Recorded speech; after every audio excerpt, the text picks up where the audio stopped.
I don't know if any of you have ever heard of this before. The Biebaoren. You could call it a profession, or you could say it's a kind of secretive organization. In any case, they are one of the most mysterious groups in China. Now, why did I suddenly think of bringing this up?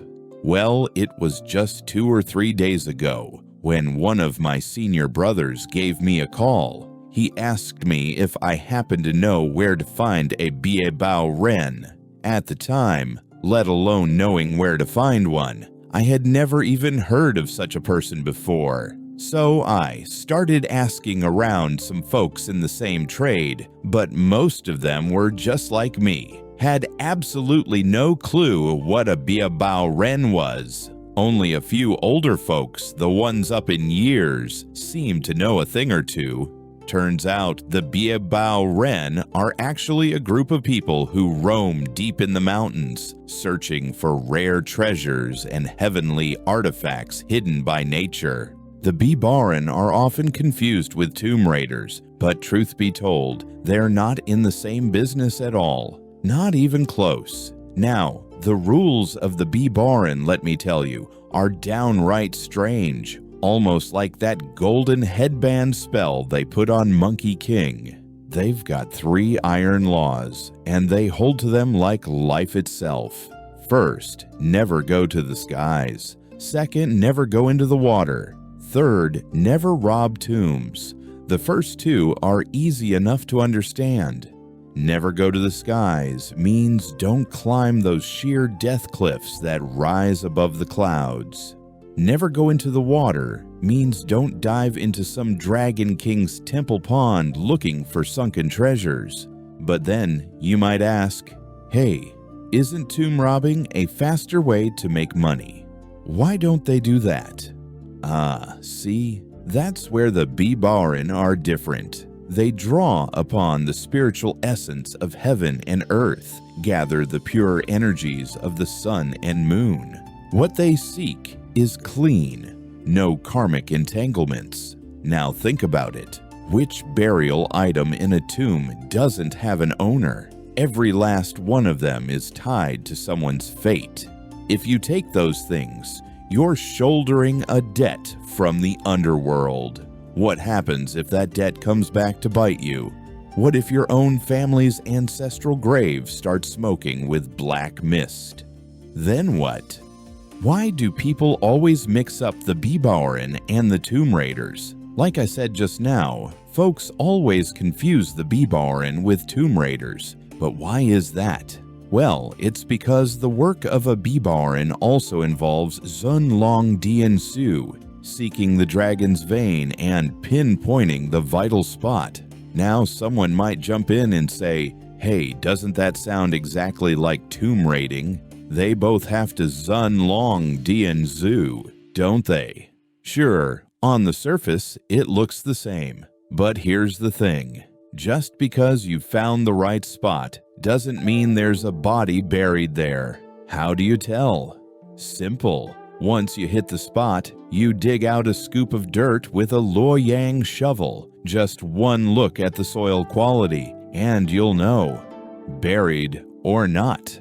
What exactly are the Biebaoren looking for?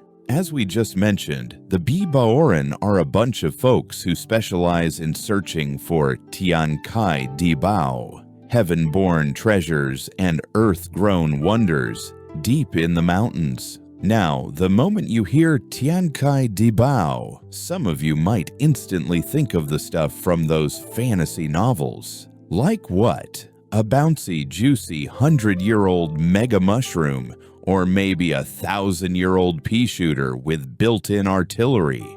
Those things, they're the mythical Lingji-type treasures you see in Xianxia novels and video games. Sure, maybe they did exist back in ancient times, who knows? As for whether they still exist now, I truly can't say.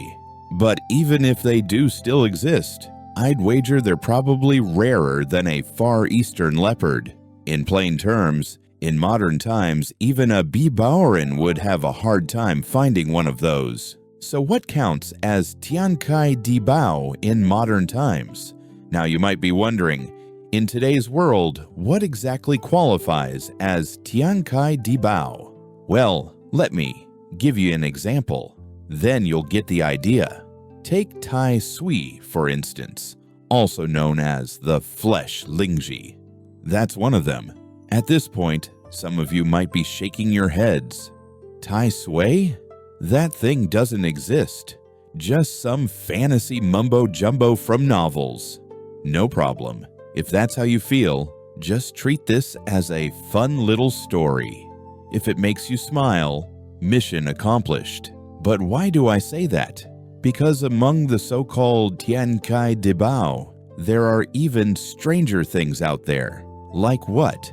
Something called the Wugong Pearl, the centipede pearl. Now let me make this clear. I have never seen a Wugong pearl with my own eyes, but according to one of my senior brothers, if you hold it in your hand and gently slide a fruit knife across your skin, you won't get cut. Not a scratch. Of course, if you grit your teeth and stab yourself full force, no pearl's gonna save you. Let's be real. Now about that story. First of all, I've never witnessed it myself, so I can't say for sure whether my senior brother made it all up. Second, even if it's true, I honestly can't figure out what good it does in daily life to have a pearl that protects you from mild fruit knife scratches. I mean, is that a superpower? So, besides Tai Sui and the centipede pearl, what else do Biebaoren look for? Well, besides Tai Sui and that Wugong pearl we just talked about, there's something else the Biebaoren do. After a thunderstorm, they'll often head deep into the mountains. Why? What are they looking for? They're searching for wild animals struck dead by lightning. Why those in particular? Because, believe it or not, quite a few of these animals, once they're dead, have stones inside their bodies. Yes, stones. Some kind of natural crystal or internal stone you can dig out from the corpse. Now, what exactly are those stones used for? I gotta be honest, I don't know. And I wouldn't dare to make things up. As for what happens to all these Tiankai Dibao once they're found, well, some of them the Biebaoren keep for themselves, for personal use. Some they sell, usually to cultivators or to people in high places with real power and influence. And that's actually the main way the Biebaoren make their living.